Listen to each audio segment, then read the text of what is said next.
Manual para el maestro. Vamos a leer pregunta 4. ¿Cuáles son las características de los maestros de Dios? Sección 10. Mentalidad abierta.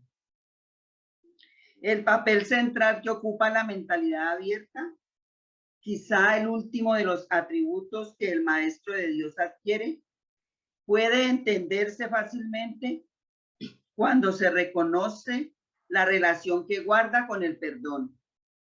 La mentalidad abierta procede de una ausencia de juicios, de la misma manera en que los juicios cierran la mente, impidiéndole la entrada al maestro de Dios. De igual modo, la mentalidad abierta lo invita a entrar. De la misma manera en que la condenación juzga al Hijo de Dios como malvado. De igual modo, la mentalidad abierta permite que sea juzgado por la voz de Dios en su nombre. De la misma manera en que la proyección de la culpabilidad sobre él lo enviará al infierno. De igual modo, la mentalidad abierta permite que la imagen de Cristo le sea extendida. Solo aquellos que tienen una mentalidad abierta pueden estar en paz, pues son los únicos que ven razones para ello. 2.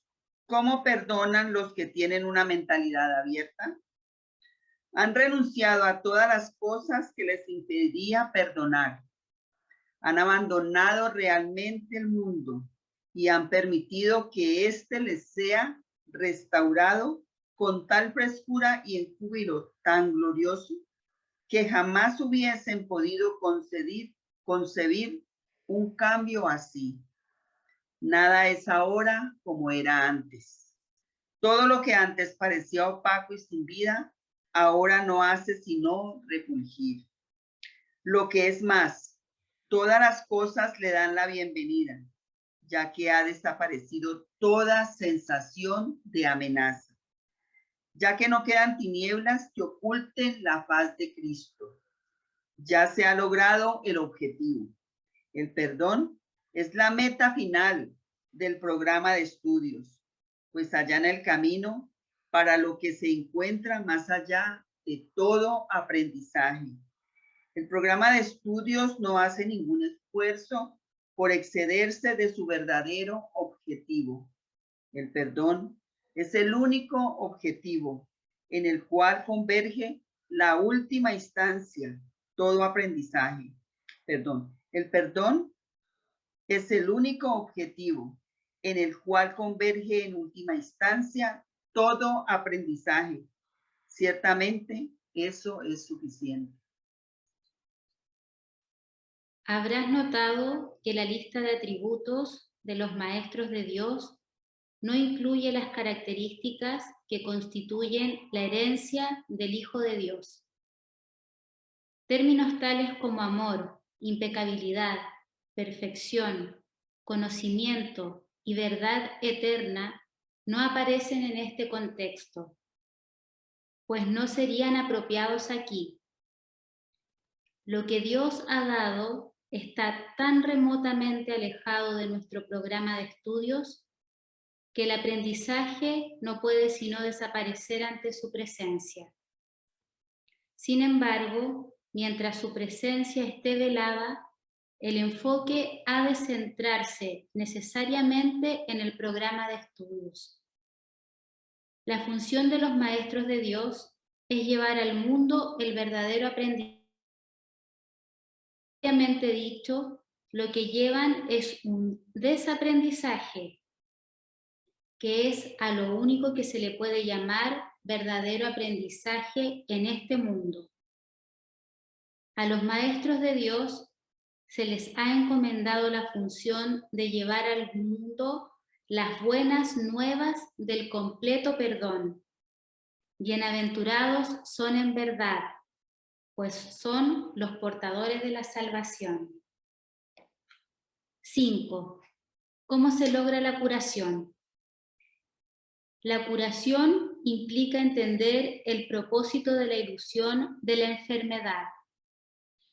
Sin ese entendimiento, la curación es imposible. Sección 1. El propósito de la enfermedad.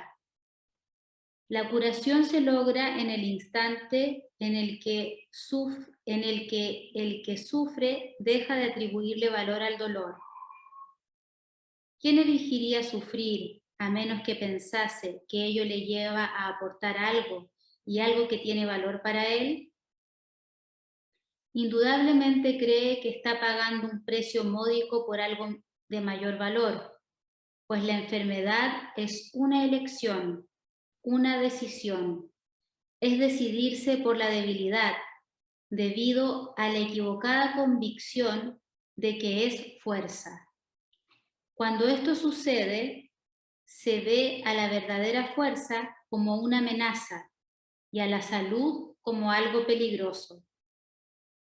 La enfermedad es un método concebido en la locura para sentar al Hijo de Dios en el trono de su Padre. A Dios se le ve como algo externo, poderoso y feroz, ávido por quedarse con todo el poder solo para sí mismo. Únicamente con su muerte puede su Hijo conquistarlo. 2. ¿Y qué representa la curación dentro de esta loca convicción? Simboliza la derrota del Hijo de Dios y el triunfo de su Padre sobre él. Representa el desafío supremo, en forma directa, que el Hijo se ve forzado a aceptar. Representa todo lo que él se ocultaría a sí mismo para proteger su vida. Si se cura, él es responsable de sus pensamientos. Y si es responsable de sus pensamientos, será destruido a fin de demostrarle cuán débil y miserable era. Mas si él mismo elige la muerte, su debilidad se convierte en su fuerza. Ahora se ha impuesto a sí mismo lo que Dios le habría impuesto, y de esta forma ha usurpado completamente el trono de su creador. Manual para maestro.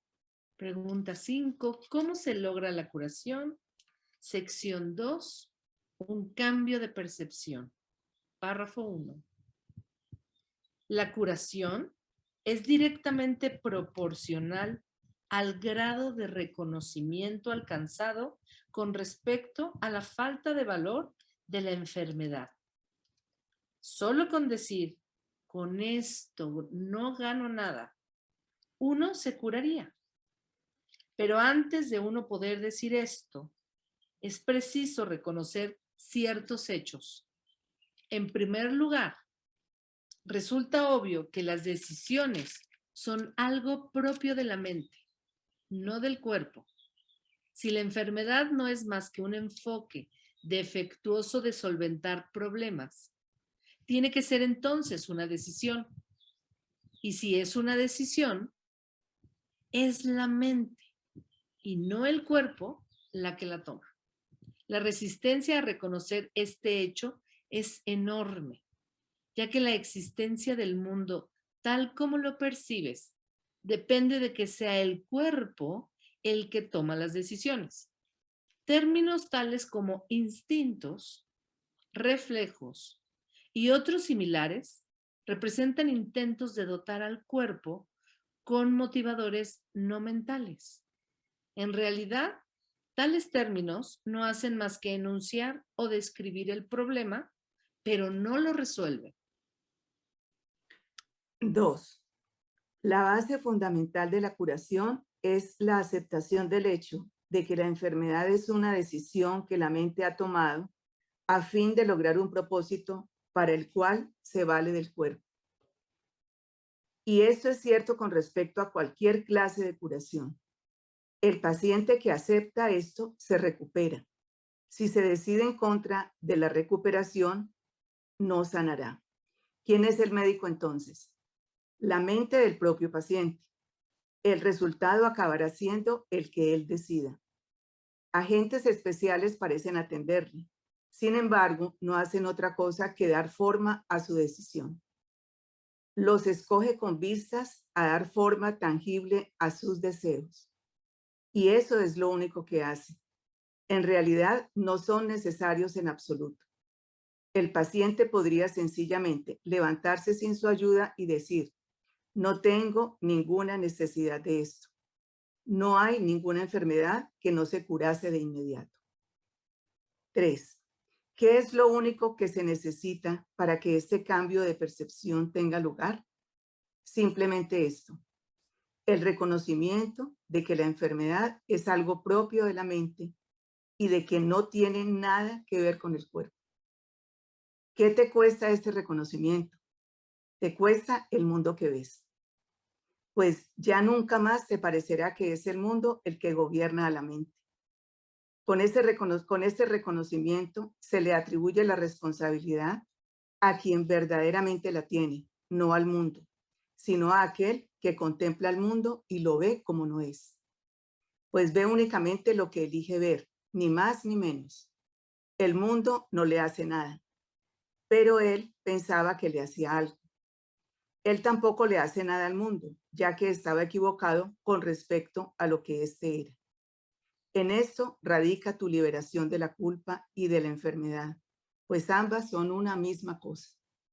Sin embargo, para aceptar esta liberación, la insignificancia del cuerpo tiene que ser una idea aceptable. Párrafo 4. Con esta idea, el dolor desaparece para siempre, pero con esta idea desaparece también cualquier confusión acerca de la creación. ¿Cómo podría ser de otra manera?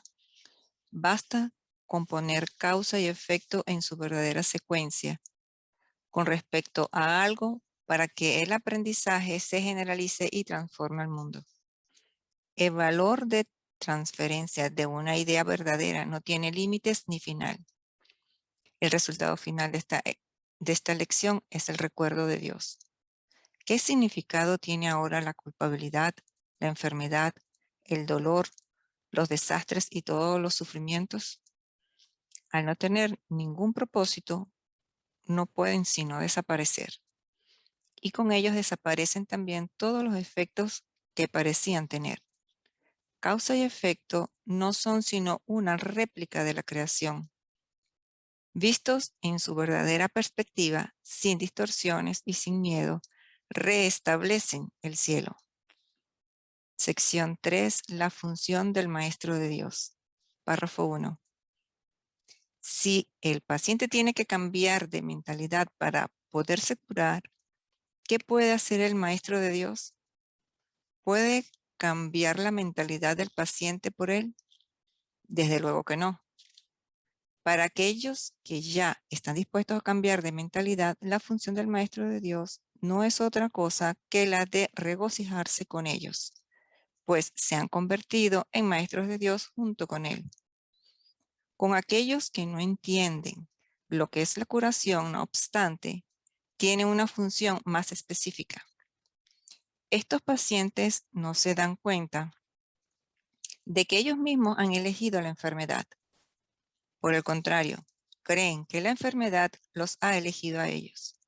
No tienen tampoco una mentalidad abierta al respecto. El cuerpo les dice lo que tienen que hacer y ellos obedecen. No tienen idea de cuán demente es este concepto. Solo con que lo sospecharan se curarían, pero no sospechan nada. Para ellos la separación es absolutamente real. 2. Los maestros de Dios acuden a estos pacientes representando una alternativa que ellos habían olvidado. La simple presencia del Maestro de Dios les sirve de recordatorio. Su manera de pensar reclama el derecho de cuestionar lo que el paciente ha aceptado como verdadero. En cuanto que mensajeros de Dios, los maestros de Dios son los símbolos de la salvación. Le piden al paciente que perdone al Hijo de Dios en su propio nombre. Representan la alternativa. Con la palabra de Dios en sus mentes, vienen como una bendición, no para curar a los enfermos, sino para recordarles que hay un remedio que Dios les ha dado ya. No son sus manos las que curan, no son sus voces las que pronuncian la palabra de Dios, sino que sencillamente dan lo que se les ha dado. Exhortan dulcemente a sus hermanos a que se aparten de la muerte. He aquí, Hijo de Dios, lo que la vida te puede ofrecer. ¿Preferirías la enfermedad en su lugar? 3. Los maestros de Dios avanzados no toman en consideración ni por un instante las formas de enfermedad en las que sus hermanos creen. Hacerlo sería olvidar que todas ellas tienen el mismo propósito y que, por lo tanto, no son en modo alguno diferentes. Los maestros de Dios tratan de oír la voz de Dios en ese hermano que se engaña a sí mismo hasta el punto de creer que el Hijo de Dios puede sufrir. Y le recuerdan que Él no se hizo a sí mismo y que por consiguiente aún es tal como Dios lo creó. Los maestros de Dios reconocen que las ilusiones no tienen efectos. La verdad que se encuentra en sus mentes se extiende hasta la verdad que se encuentra en las mentes de sus hermanos. Y de este modo no refuerzan sus ilusiones. De manera que éstas se llevan ante la verdad. La verdad no se lleva ante ellas. Y de esta forma se disipan, no por medio de la voluntad de otro, sino por medio de la única voluntad que existe en unión consigo mismo. Esta es la función de los maestros de Dios. No ver voluntad alguna separada de la de ellos, ni la suya separada de la de Dios. Pregunta 6. ¿Tiene siempre lugar la curación? Párrafo 1. Sí, la curación siempre tiene lugar. Es imposible llevar las ilusiones ante la verdad y al mismo tiempo conservarlas. La verdad demuestra que las ilusiones no tienen ningún valor. El Maestro de Dios ha visto la corrección de sus propios errores en la mente del paciente, al reconocerla como lo que es. Al haber aceptado la expiación para sí mismo, también la ha aceptado para el paciente. Sin embargo, ¿qué ocurre cuando el paciente usa la enfermedad como una forma de vida, creyendo que la curación es el camino a la muerte? En estos casos, una curación repentina podría ocasionar una aguda depresión y una sensación de pérdida tan profunda que el paciente podría incluso tratar de destruirse a sí mismo. Al no tener nada por lo que vivir, podría incluso pedir la muerte. Por su propio bien, pues, la curación debe esperar. 2. La curación se hará a un lado siempre que pueda percibirse como una amenaza. En el instante en que se le da la bienvenida, ahí está. Allí donde se haya ofrecido una curación, ésta se recibirá. ¿Y qué es el tiempo ante los regalos de Dios? Nos hemos referido en muchas ocasiones en el texto a los tesoros que se ofrecen equitativamente, tanto para el que da los dones de Dios como para el que los recibe. Ni uno solo se pierde, pues solo pueden multiplicarse. Ningún maestro de Dios debe sentirse decepcionado si, habiendo ofrecido una curación, pareciera que ésta no se ha recibido. No es su función juzgar cuando se debe aceptar su regalo. Que tenga por seguro que ha sido recibido y que no ponga en duda que será aceptado cuando se reconozca que es una bendición y no una maldición. 3. La función de los maestros de Dios no es evaluar el resultado de sus regalos. Su función es simplemente darlos. Una vez que los han dado también el resultado, puesto que ello es parte del regalo. Nadie puede dar si está preocupado por los resultados de lo que da. Eso sería limitar lo que da. y en ese caso, ni el que da ni el que recibe dispondrían del regalo. La confianza es parte esencial del acto de dar. De hecho, es la parte que hace posible el compartir. La parte que garantiza que el dador no ha de perder, sino que únicamente ganará.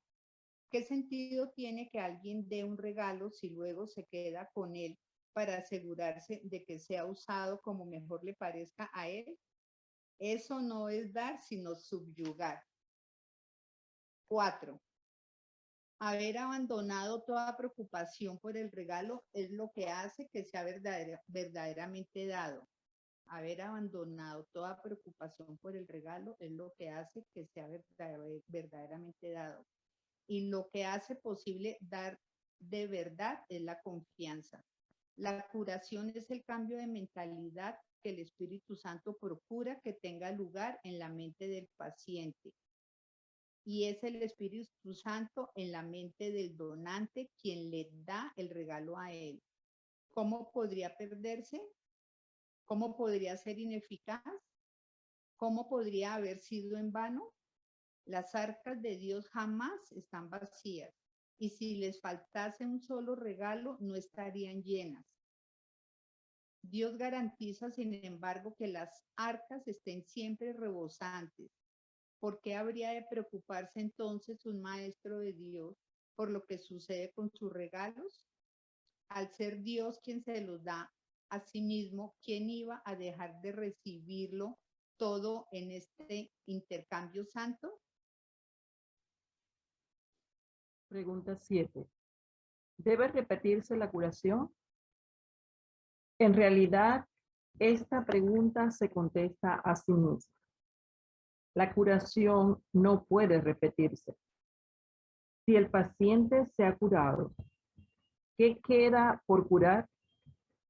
Y si la curación siempre tiene lugar, como ya hemos dicho, ¿qué es lo que hay que repetir?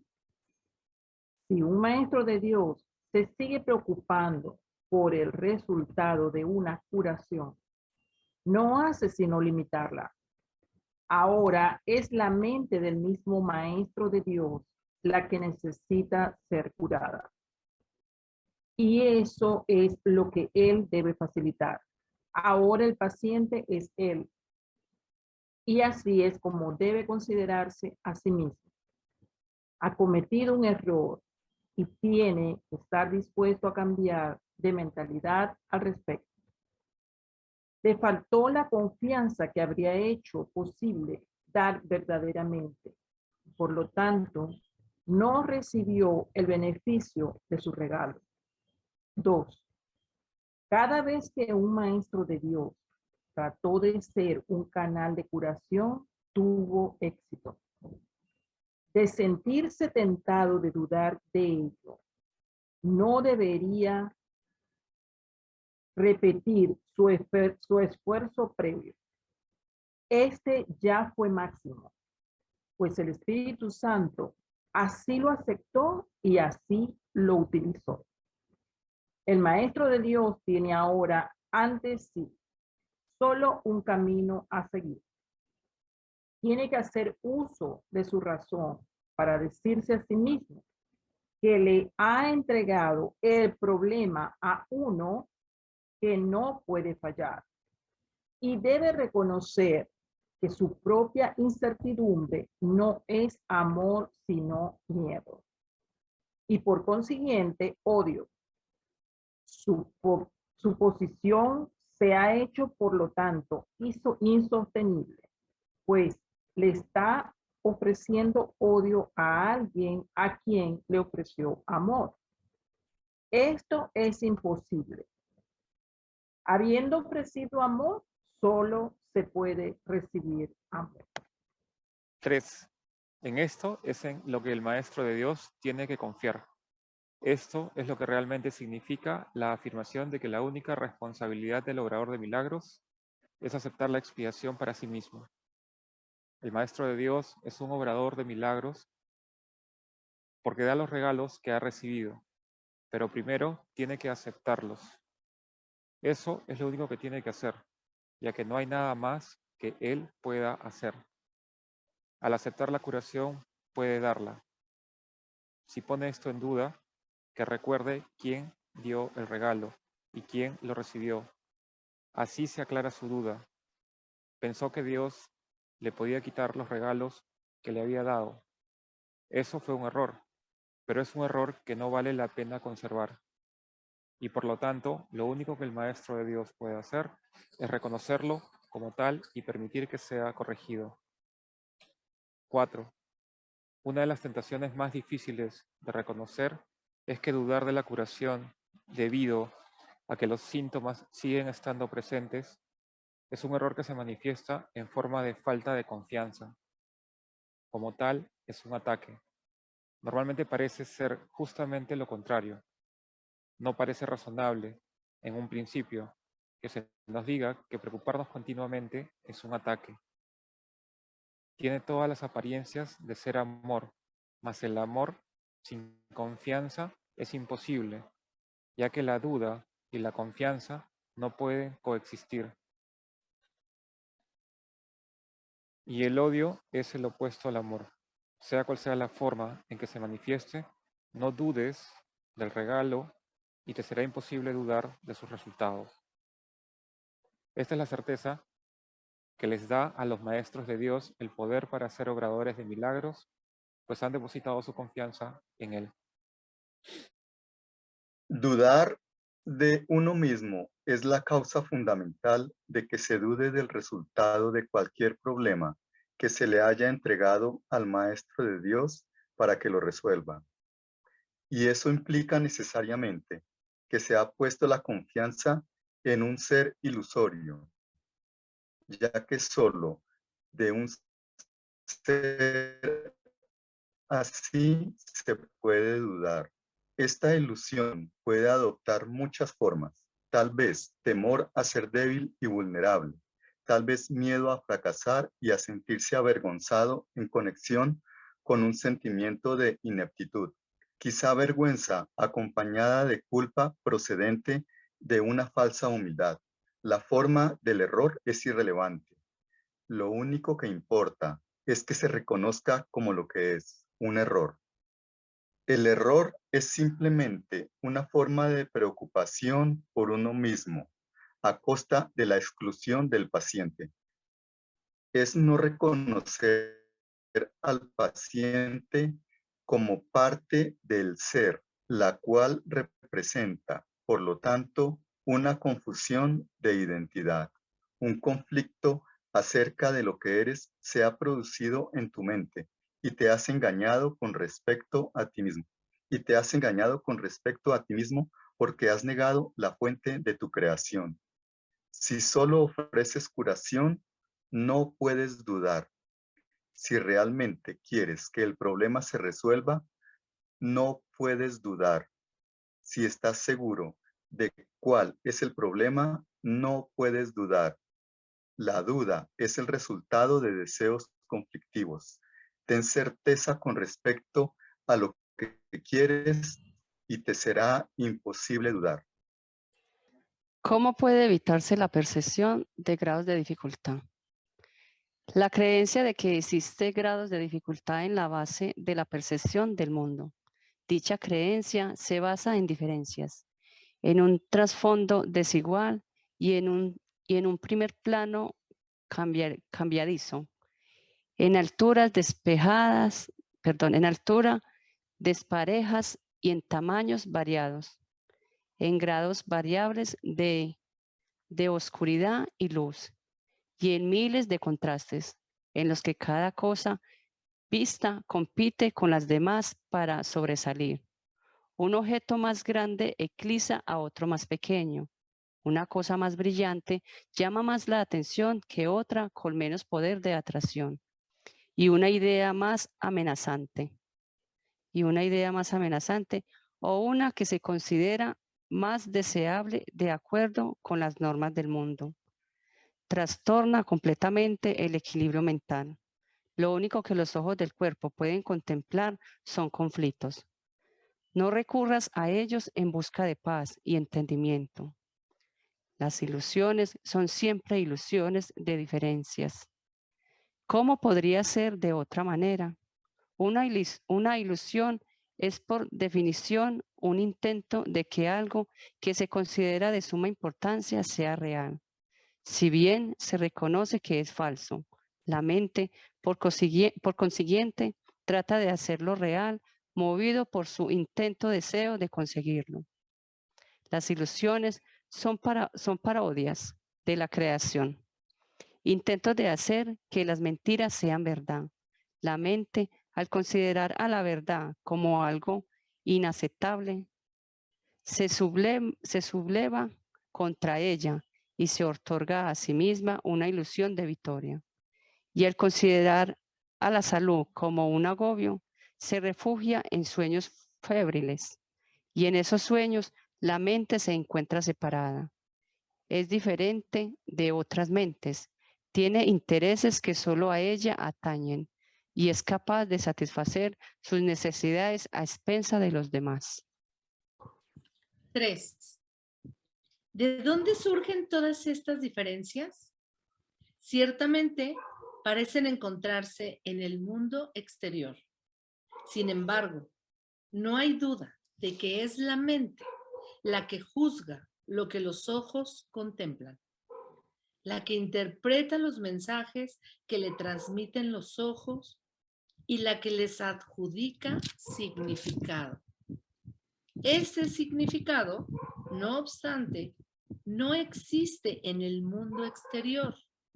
Lo que se considera la realidad es simplemente lo que la mente prefiere. La mente proyecta su propia jerarquía de valores al exterior y luego envía a los ojos del cuerpo a que la encuentren. Estos jamás podrían ver excepto a base de contrastes. Mas la percepción no se basa en los mensajes que los ojos traen. La mente es la única que evalúa sus mensajes. Por lo tanto, solo ella es responsable de lo que vemos. Solo la mente decide si lo que vemos es real o ilusorio, deseable o indeseable, placentero o doloroso. En las actividades de selección y categorización que la mente lleva a cabo es donde se producen los errores de percepción. Y allí es donde debe efectuarse la corrección. La mente clasifica aquello de lo que los ojos del cuerpo le informan, de acuerdo con sus valores preconcebidos, y determina cuál es el lugar más apropiado para cada dato sensorial. ¿Qué base podría ser más defectuosa que esa? Sin darse cuenta de ello, ha pedido que se le proporcione lo que se ajusta a esas categorías. Y una vez que ha hecho esto, concluye que las categorías no pueden sino ser ciertas. Esta es la base de todos los juicios que establecen diferencias, porque los juicios que el mundo emite descansan sobre ella. ¿Cómo se iba a poder depender de este razonamiento confuso y absurdo? Párrafo 5. No puede haber grados de dificultad en la curación por el simple hecho de que toda enfermedad es una ilusión. ¿Sería acaso más difícil desvanecer la creencia que tiene un demente en una alucinación mayor que la que tiene en una más pequeña? ¿Podría reconocer más rápidamente la irrealidad de una voz estridente que la de una voz agradable?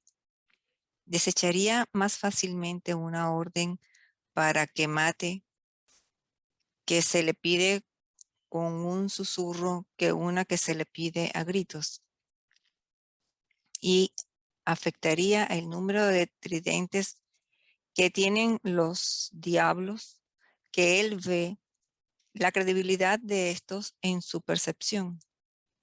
Su mente ha calificado todas esas ilusiones de reales y, por lo tanto, son reales para él. Cuando se dé cuenta de que no son más que ilusiones, desaparecerán. Y lo mismo ocurre con la curación. Las propiedades de las ilusiones que hacen que éstas parezcan diferentes entre sí son realmente irrelevantes, pues sus propiedades son tan ilusorias como ellas mismas. 6. Los ojos del cuerpo continuarán viendo diferencias, pero la mente, que se ha permitido a sí misma ser curada, dejará de aceptarlas. Habrá quienes parezcan estar más enfermos que otros, y los ojos del cuerpo informarán, como antes, de los cambios que se produzcan en su aspecto. Mas la mente curada los clasificará a todos de la misma manera, como irreales. Este es el don de su maestro, el entendimiento de que al clasificar los mensajes que la mente recibe de lo que parece ser el mundo externo, solo dos categorías son significativas. Y de estas, solo una es real. De la misma manera en que la realidad es completamente real, independientemente de los conceptos de tamaño, forma, tiempo o lugar, pues no pueden existir diferencias en ellas. Así también, las ilusiones carecen de distinciones. La única respuesta para cualquier clase de enfermedad es la curación. La única respuesta para cualquier clase de ilusión es la verdad. 9. ¿Se requieren cambios en las condiciones de vida de los maestros? Párrafo 1. Donde se requieren cambios es en las mentes de los maestros de Dios. Esto puede o no entrañar cambios en las condiciones externas. Recuerda que nadie está donde está por casualidad y que nada en el plan de Dios es al azar. Es bastante improbable que los primeros pasos a dar en la formación de un nuevo maestro de Dios no sean cambios de actitud. No hay, sin embargo, una norma fija al respecto, toda vez que el entrenamiento es siempre altamente individualizado. Hay quienes son llamados a cambiar las circunstancias de sus vidas casi de inmediato, mas estos son generalmente casos especiales. A la gran mayoría se les proporciona un programa de entrenamiento que evoluciona lentamente, en el que se corrigen el mayor número posible de errores previos. Las relaciones personales, en especial, tienen que percibirse debidamente y todas las áreas de falta de perdón se tienen que eliminar. De lo contrario, el viejo sistema de pensamiento mantendrá aún una base a la que regresar. 2. A medida que el maestro de Dios avanza en su formación, aprende más concienzudamente una lección: no tomar decisiones por su cuenta. En lugar de ello, le pide a su maestro su respuesta, y es esta la que sigue como guía para sus acciones. Esto le resulta cada vez más fácil a medida que aprende a abandonar sus propios juicios. Abandonar todo juicio, el requisito previo para poder oír la voz de Dios, es normalmente un proceso bastante lento. No porque sea difícil, sino porque se tiende a percibir como una afrenta personal. El entrenamiento del mundo tiene como meta el logro de un objetivo diametralmente opuesto al de nuestro programa. El mundo enseña que confiar en nuestro propio juicio es muestra de madurez y fortaleza. Nuestro programa enseña que abandonar todo juicio es la condición necesaria para la salvación. Pregunta 10. ¿Cómo se deja de juzgar? Párrafo 1. Juzgar, al igual que los demás mecanismos mediante los cuales el mundo de las ilusiones se mantiene vigente, es algo que el mundo no entiende en absoluto. De hecho, se le confunde con sabiduría y se usa como sustituto de la verdad. Tal como el mundo usa el término, un individuo es capaz de tener, entre comillas, buen juicio o, entre comillas, mal juicio. Y su educación tiene como objeto reforzar el primero y minimizar el segundo. Existe, no obstante, una gran confusión con respecto a lo que significan estas categorías. Lo que es, entre comillas, buen juicio para uno, es un, entre comillas, mal juicio para otro. Lo que es más, una misma persona puede clasificar la misma acción como muestra de, entre comillas, buen juicio en una ocasión y de, entre comillas, mal juicio en otra. Tampoco puede enseñarse realmente un criterio consistente para determinar lo que son estas categorías. En cualquier momento, el estudiante puede estar en desacuerdo con lo que su posible maestro dice acerca de ellas, o el maestro mismo puede ser inconsistente en lo que cree. Entre comillas, buen juicio en este contexto no significa nada. Mal, entre comillas, juicio tampoco. Párrafo 2. Es necesario que el maestro de Dios se dé cuenta, no de que no debe juzgar, sino de que no puede. Al renunciar a los juicios, renuncia simplemente a lo que nunca tuvo. Renuncia a una ilusión. O mejor dicho, tiene la ilusión de renunciar a algo. En realidad, simplemente se ha vuelto más honesto. Al reconocer que nunca le fue posible juzgar, deja de intentarlo. Esto no es un sacrificio. Por el contrario, se pone en una posición en la que el juicio puede tener lugar a través de él, en vez de ser emitido por él. Y este juicio no es ni, entre comillas, bueno, ni, entre comillas, malo. Es el único juicio que existe y es solo uno. El Hijo de Dios es inocente y el pecado no existe. 3. El objetivo de nuestro programa, a diferencia del objetivo del aprendizaje del mundo, es el reconocimiento de que juzgar en el sentido usual es imposible. Esto no es una opinión, sino un hecho.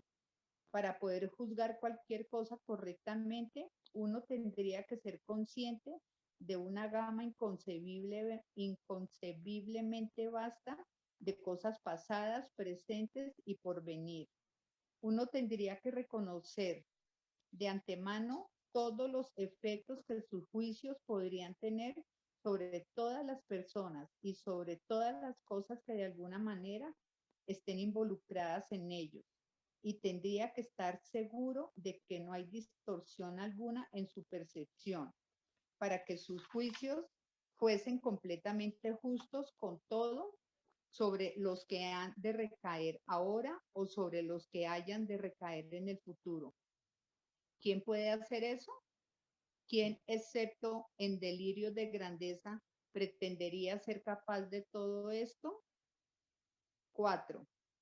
¿Recuerdas cuántas veces pensaste que estabas al tanto de todos los hechos que necesitabas para juzgar algo y cuán equivocado estabas? ¿Quién no ha tenido esta experiencia? ¿Tienes idea de cuántas veces pensaste que tenías razón sin jamás darte cuenta de que estabas equivocado? ¿Por qué habrías de querer usar una base tan arbitraria para tomar tus decisiones? Formar juicios no es muestra de sabiduría. La renuncia a todo juicio lo es. Forma pues un solo juicio más, y es este. Hay alguien, en mayúscula alguien. Hay alguien a tu lado cuyo, en mayúscula, juicio es perfecto. Él conoce todos los hechos, pasados, presentes y por venir. Conoce los efectos que sus juicios han de tener sobre todas las personas y sobre todas las cosas que de alguna manera estén involucradas. Y Él, en mayúscula, es absolutamente y Él es absolutamente justo con todos, pues en su percepción no hay distorsiones. Abandona, por lo tanto, todo juicio, no con pesar, sino con un suspiro de gratitud. Ahora estás libre de una carga tan pesada que solo podría haberte hecho tambalear y caer debajo de ella. Y todo era una ilusión, nada más. Ahora el Maestro de Dios puede levantarse aliviado y seguir adelante con paso ligero. Pero este no es el único beneficio. Su sensación de preocupación ha desaparecido, pues no tiene ninguna razón para ello. La ha abandonado junto con sus juicios. Se entregó a aquel cuyo juicio ha elegido ahora confiar en lugar del suyo propio. Ya no comete errores. Su guía es infalible. Y donde vino a juzgar, ahora viene a bendecir. Donde ahora ríe, antes venía a llorar. No es difícil renunciar al hábito de juzgar. Lo que sí es difícil es aferrarse a él. El Maestro de Dios lo abandona gustosamente en el instante en que reconoce su costo. Toda la fealdad que ve a su alrededor es el resultado de sus juicios, al igual que todo el dolor que contempla. De ellos se deriva toda la soledad y sensación de pérdida, el paso del tiempo y el creciente desaliento, la desesperación enfermiza y el miedo a la muerte. Y ahora el Maestro de Dios sabe que todas esas cosas no tienen razón de ser. Ni una sola es verdad. Habiendo abandonado su causa, todas ellas se desprenden de él, ya que nunca fueron sino los efectos de su decisión equivocada. Maestro de Dios, este paso te brindará paz. ¿Cómo iba a ser difícil anhelar solo esto? Bueno, muchísimas gracias. Terminamos por hoy nuestra lectura. Nos esperamos el próximo marzo 7, lunes, para que continuemos con la lectura del Manual del Maestro. Ahora los voy a invitar a que se queden en presencia total y nos van a hacer la lectura final, la plegaria final. Plegaria de la lección 276. Se me ha dado la palabra de Dios para que la comparta. Padre, he hecho mía tu palabra, y es esta la que les comunicaré a todos mis hermanos, quienes me fueron confiados para que los amara como parte de mí, tal como yo soy amado, bendecido y salvado por ti.